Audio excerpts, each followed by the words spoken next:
The following is an interview with Angelo Tiger Robles, a 3-0 undefeated professional mixed martial artist competing in the LFA's bantamweight division. I hope you guys enjoy. I have 3-0 undefeated pro fighter. Got a fight coming up here on the 29th, is that correct? In LFA? Yep, Against, LFA. Kabidi Gordon, am I saying that right? I don't know if you probably know how to say it. Sounds correct. I got you. Yeah, he's a shoot-to-box fighter. Is it like Charles Oliveira shoot-to-box, or is it like a affiliate gym, or? I don't know. They're kind of a lot of those out in Brazil, but it's Muay Thai based, for sure. I got you. It doesn't matter though, because the fight's probably gonna go to the ground. So I don't know. I've been my hands have been coming together well. I'm all around. I don't like to just be one dimensional. I'm ready for whatever. I got you. Yeah, a lot of people probably don't know too. You're a Golden Gloves boxing champion, which is yeah, I was a Indiana State champion for Golden Gloves in the open division, which is basically like the pro level. And went out to nationals and didn't do as well as I hoped. But I never really boxed at all, and kind of just got thrown in it and did well. And so I'm not afraid to stand up and bang. I was gonna ask you for this fight coming up, LFA. It's got to feel good because I feel like a lot of people knowing like the trajectory of I guess how things go with the sport of mixed martial arts. It definitely takes a while to get to the big stage of the UFC. You've been at it for what, like 7-8 years for like training martial arts? Longer than that. I started doing jiu-jitsu when I was 13, so that was 16 years ago. And then I started wrestling when I was a freshman in high school, so that was 2009. And wrestled high school, college, kept doing jiu-jitsu throughout. Sitting at a brown belt right now. Hopefully I've been a brown belt for going on 5 years. Hopefully I'll get my black belt, within a couple of years too. And started doing amateur fights through college while I was, in the off season.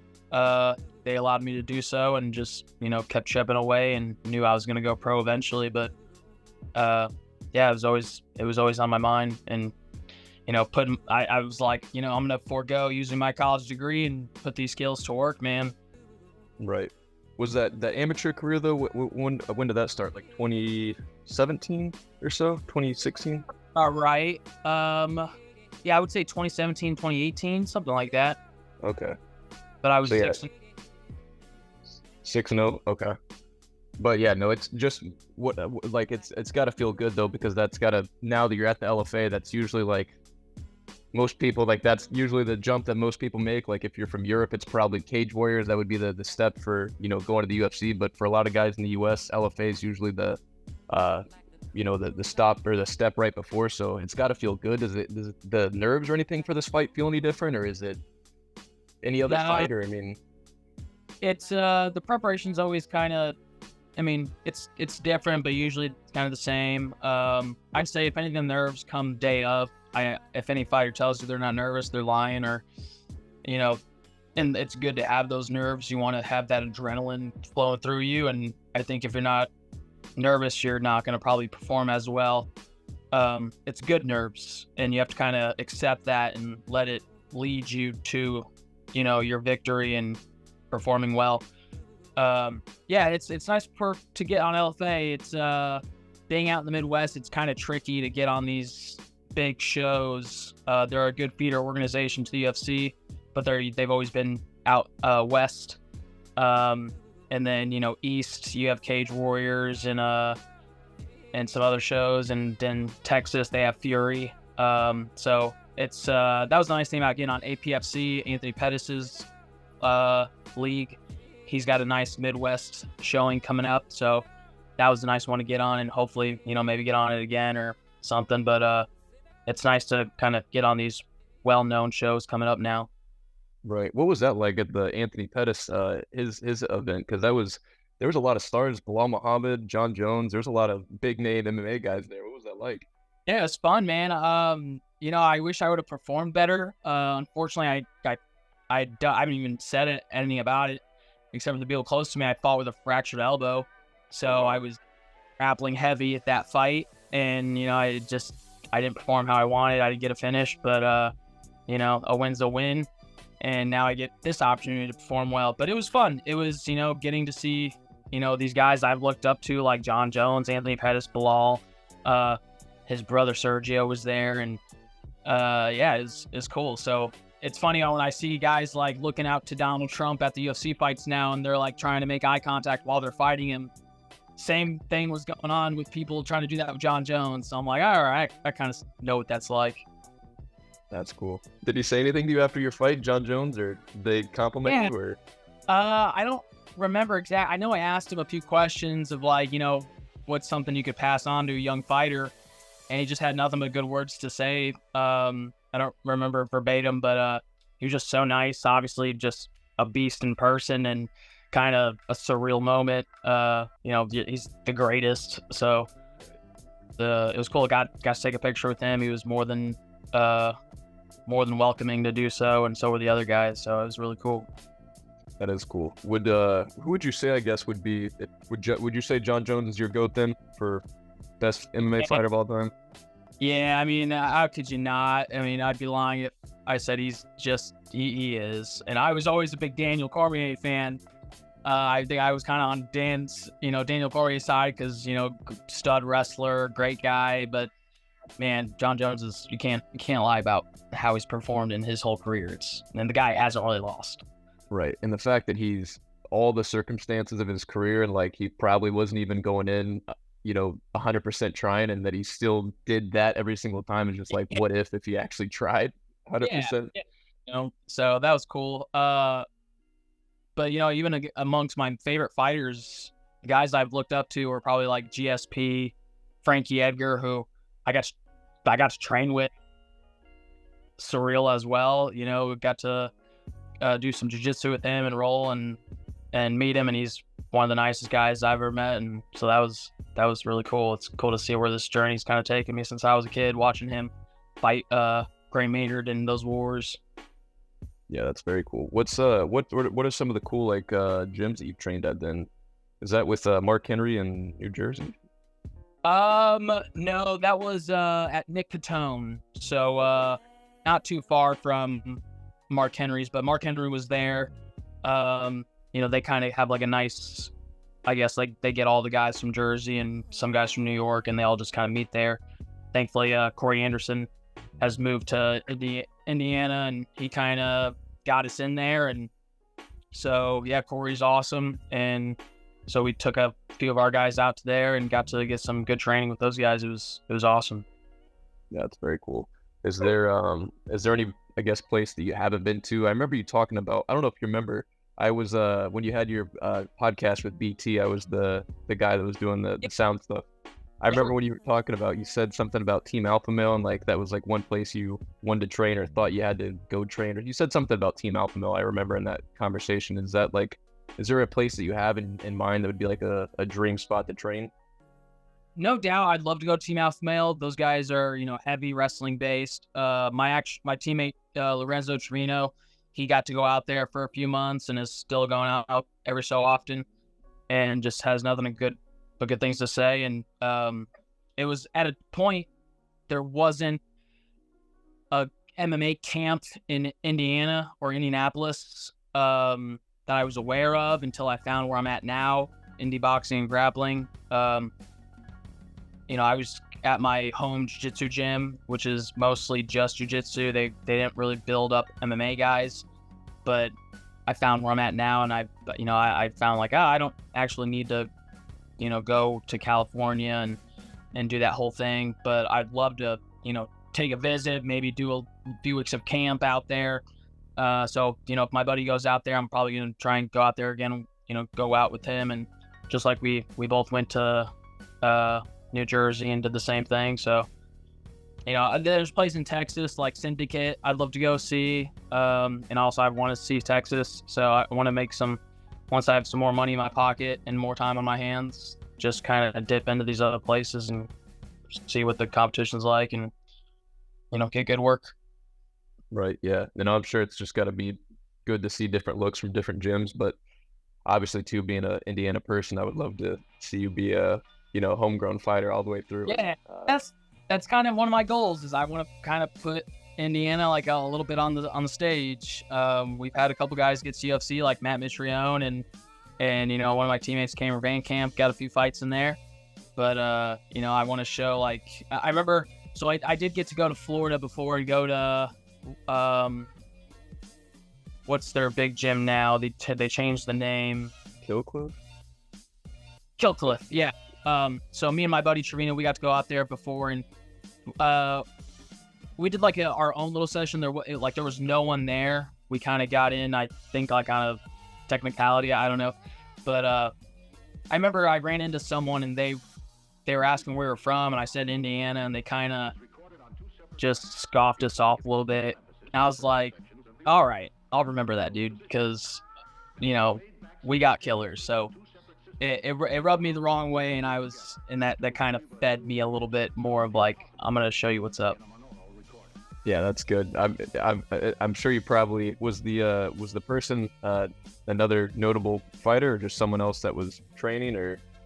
No, I think he was just someone that was training, or maybe someone that kind of helps out. I don't know if he was like actually one of the head coaches. If he was, I wouldn't be calling him out because I don't want to, you know, be disrespectful. Yeah. But just someone that, yeah, like made a comment of like, what's out there? Like, you know, like there's nothing out there. I'm like, all right, dude. Right. Yeah. No, I mean, yeah, that's good motivation for sure. I'm sure. Got Anthony Pettis from Wisconsin, and now look at them. You know, like. All it takes is a great coach and a few hungry dudes that are smart and have the ambition, and then next thing you know, you could build up a camp. And I have a feeling that's kind of what our camp is getting towards. Like, we've got a couple guys coming up that are killers. Right. And I would almost argue doing it like kind of like how you have everything kind of specialized, where like you're very close with your coach. Your coach isn't like, it's not like you're at a ATT where you got, you know, he's got hundreds of people under his umbrella, where it's just, I feel like it's better if it's more of a tight-knit group. You have a close relationship with everybody because you get more one-on-one like training, mentoring, all that sort of stuff. I mean, you're seeing a lot more like, go ahead, were you gonna say something? No. But no, just like I was gonna draw a parallel. You probably think you complimented me on my my sweatshirt when I met you that first time, but Sean O'Malley's like one of probably my favorite fighters, and I think that's a good example of like just one coach and just being basically as like having that close relationship really kind of shows how you can go to pretty much all the way to the top if you know your mind's there and you're willing to do the work, which I think is. And look at him now, man. I was probably talking shit about him when we were talking about him too, because, you know, he's in my weight class, but the guy, I mean, he's super talented, and he showed that against Cheeto, and there's no denying how, you know, how skilled he is. And I hope I, you know, get to that level and get a chance against him one day. But, you know, I'm not gonna sit here and lie that he's not good. That'd be stupid. Right. Yeah. No, I was gonna ask you then, what do you think about the Merab fight? Because that's, as being a fan of Sean, I don't know if I like that fight. I'm like, I really kind of hope the Ilya fight would happen, but how do you think that fight goes down, Merab versus Sean? It's hard, man. Well, you know, Merab, if you can stay at bay of the wrestling, and you know, hopefully keep, you know, and that's what Sean does. He's good on the outside. Andy's tall, so it's harder to take him down, especially when you're a small guy like Merab. But Merab's got a great gas tank, but Sean showed he had to get a gas tank last time out, going 5 rounds and performed super well.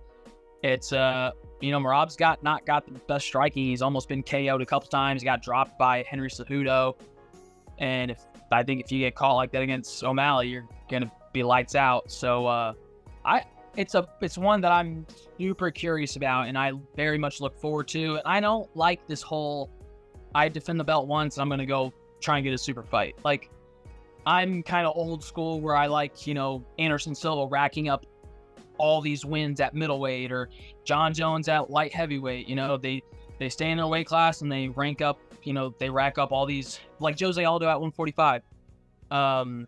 That's like a legacy. I understand as a fighter getting those money fights and trying to take care of your family for the rest of their lives and stuff, but as an old school guy, I like to just see guys stay at one weight class and empty it out. kind of like Kamaru Usman, same thing. So, but it's a fight that I don't know, man. It could literally go either way. I'm excited about it though. No, yeah, I think it's either he gets him out. If Sean were to win, he would probably get him out early, first or second round. And if it goes past that, I just think the pace that Merab fights at, I don't think there's very few people that can keep up with that kind of pace. Yeah, especially with the wrestling. If he can stay away from the wrestling, I think he pieces him up. But if he gets sat like on his butt early in the first and second, it's gonna be a long night. Right. Yeah. That wouldn't even be a fight I'd want to think about preparing for, just for that kind of cardio. Yeah. What are some things that you do for without giving away too much? Like, what are just some things like daily routine stuff maybe that you do just to kind of help? I don't know, whether it be cardio, just staying in shape, or just I guess what's a normal day in the life like for Tiger Robles? Or is it Robles or Robles? Make sure I'm saying that. Robles. Okay. Yeah. I got you. I want to make sure I was saying it. Robles and all that, and it drove me crazy. So I appreciate getting it correct. So yeah, man, like a lot of running for sure. Whether it's putting in 5 mile, anywhere from 2 to 5 miles. And then like cardio, focusing on like some days you got to do just zone 2, and you have to run 2 miles and at a 10-minute pace, and it kind of like gets to your head a little bit, but it's good for your endurance, and it doesn't put a lot of stress on your body. I take a lot of cold showers, ice baths, stuff like that. Lots of breath work, like Wim Hof method stuff. Like breath holds, trying to hold my breath for like 2 minutes and stuff like that. And then just a lot of skill work, boxing, lots of drilling, drill, especially as a wrestler growing up. That's kind of the biggest difference between, guys with skill and guys with talent is, guys with talent want to just spar, and sparring's fun, but drilling is what makes, the killers. Yeah. And I follow what my coach says, and sometimes even I train too hard, and he kind of has to pull me back a little bit, and he sees how I'm performing, and he's like, hey man, chill, relax, take this day off, do an ice bath, sauna. But yeah, ice bath and sauna, that's a big thing, or cold showers and saunas. And then, yeah, lots of running, lots of running. And then I have a very clean diet. I'm not really carb heavy, like pizza and all that stuff. If I'm eating carbs, it's blueberries and orange juice and fruit and avocados, but lots of steak and eggs pretty much. Yeah, I was gonna say, I feel like on your Instagram, I see it's like mainly steak, egg, but it's really all I see is steak and eggs. Is it carnivore diet or animal-based diet, or do you try to follow one? Heavy animal. Yeah. I gotcha. Is there any other, I guess, like biohacking stuff that you try to do, or different things I don't know if you're on the Andrew Huberman, like a lot of the stuff that I see or stuff that I do, like biohacking stuff, comes from Andrew Huberman, like drinking protein shake before you drink coffee, or waiting 90 minutes when you wake up before consuming any caffeine. I don't know if you're on that kind of wave or. I sure am. Yeah, I definitely pay attention to that, especially when he has like guys like Andy Galpin, who actually works with UFC fighters and endurance athletes. So I try to steal a lot from his podcasts, and a lot of meditation, focusing, visualizing, getting my hands wrapped, what it's like warming up backstage or making the walk to the cage, being in the cage, so that your mind, once it's not freaking out, and you can slow things down, because everything really does speed up so fast, and you can get kind of lost in the lights like some guys do. No, I know that feeling. I love my first coffee in the morning too, but there are days when I think before workout, if I'm working out in the morning, I don't care to have that coffee. It gets me going, and then if I'm not working out in the morning, I do try to delay it. And that's most if I'm in a fight camp, I'm doing that. But if I'm not in fight camp, then I kind of let loose a little more. Trying to think of anything else that of those protocols that I follow. I mean, I'm always outside. I try to get a lot of sunlight, the first like 90 minutes, get the sunlight in your eyes, go for a fresh. And I got a dog, so he helps me stay more disciplined in that aspect. I always try to, walk him after I eat breakfast or, after I eat dinner, get a walk in, walk off that food, and try not to be so stagnant and sitting around for long periods of time. And especially I stretch a lot. I had knee surgery back in college. I want to say 2016. I had meniscus torn, was out for 6 months. And after that, I took up stretching super seriously and haven't had anything major since. Yeah, that's stretching's huge, because I'm at the age now where I'm like starting to realize that you can't just like get up and go and do something, because you'll pull something, injure something. Like 4 years ago, I could no problem, like I could go be out with my friends the night before and then wake up with 4 hours of sleep and then go and do whatever, go to jiu-jitsu, and then now not even warm up or anything, just jump in rolling. But now I gotta I get that scenario that I just described. There's no way I could go and roll or anything like that. I'd be puking my brains out. But yeah, just taking care of your body is huge, and it'll pay off in the long run, because a lot of people don't, especially nowadays, man. Nobody takes care of themselves. Like it's kind of sad to see, and people wonder why like they got all these problems and things going on with their bodies, and or just even in the mental side of things. And it's like a lot of it comes down just to what you eat, how you take care of yourself, and basically what you put into your body is kind of what you're gonna get out. The light over here keeps dying on me. Yeah, no doubt, man. I see it all the time. I have family that lives like that, and I try to be an example, or even an example to friends that are like that, and just trying to stress like, dude, move your body. And sleep's the best medicine there is. Getting ready for a fight camp like this, like I'm also I'm an early guy. I don't like to sleep in very long. I'm usually up, for me 8 a.m.'s like early, so I know other people that's not the same, but I like to get in bed at 10:30. But fight camp right now, I'm usually trying in bed at 10:30, 11, and I sleep till 10, because I know I'm going to be fighting as a pro now. I'm going to be fighting later in the night, probably 11 o'clock, so and that's the thing. Some days I'm super sore, so I'm like, I'm gonna get as much sleep as I can. I'm not setting any alarm. I'm gonna make sure there's no light coming in here, and I'm just gonna, sleep until my body's like, all right, dude, we're good. And then supplements are a big thing too that I kind of stole from Huberman. Creatine, vitamins like zinc and vitamin D, because living in Indiana, there's not a lot of sunlight sometimes, cloudy, and so yeah, just making sure I got my own stack of supplements that I take, and then just my diet's really well. And so sleep, diet, moving, those are the keys for me. Right. Do you have a Whoop band, Oura ring, or anything like that you use to kind of monitor things? I use a Whoop. It's been not working recently, so I'm kind of frustrated about that, but most often, that's usually what I rely on every day to see how my sleep is, and then I can track my heart rate and use that zone 2, or track what my heart rate is during my workouts to know, if I'm pushing too hard, or if I need to, maybe I'm not pushing enough. And so I like the Whoop a lot, but I know there's a bunch of different kinds, and it's whatever you can get, man. It's really, I like to see the data. I'm a kind of nerd about the data and numbers kind of stuff.